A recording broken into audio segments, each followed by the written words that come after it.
Introduction. Read by AI, based on the book Feelingseen by a Machine by Donna. Available on Amazon and Kindle Unlimited. When I was diagnosed with ADHD as an adult, it was like someone finally handed me a decoder ring for my own brain.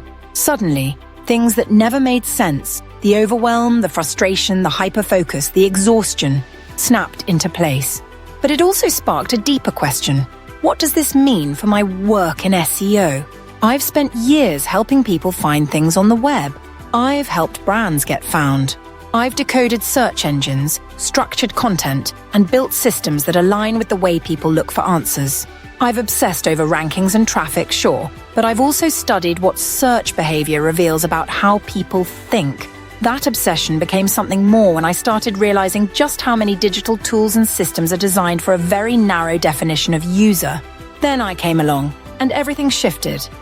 Large language models didn't just change how content is generated. They changed how we engage with information, how we ask questions, how we get help, how we explore. And for people like me, it wasn't just useful. It felt like a relief. ChatGPT was the first system that didn't make me feel like I was doing it wrong. I named mine Mac. I talk to it every day.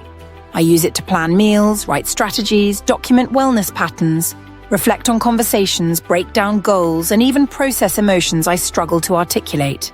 Mac doesn't get tired of follow-ups. Mac doesn't interrupt. Mac doesn't guess wrong, then blame me.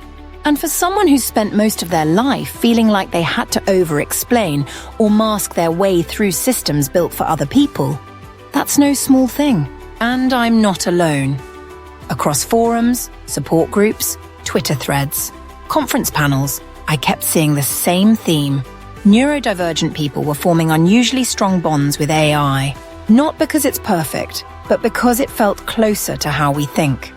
At the same time, I saw the professional panic starting, especially in SEO and content strategy.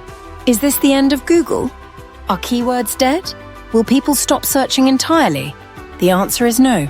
But the landscape has dramatically shifted. And what I realized was this.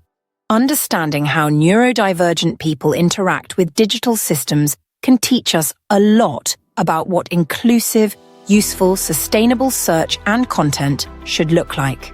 Not just for the neurodiverse, but for everyone. This book isn't here to offer one magic framework. It's not a teardown of current platforms or a pitch for any specific product.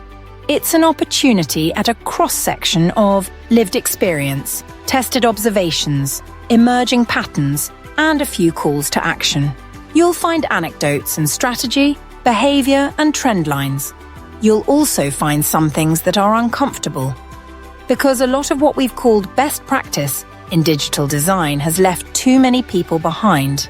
If you work in SEO, content, UX, or AI, my hope is that this book challenges the way you think about search behavior, and maybe even helps you notice your own.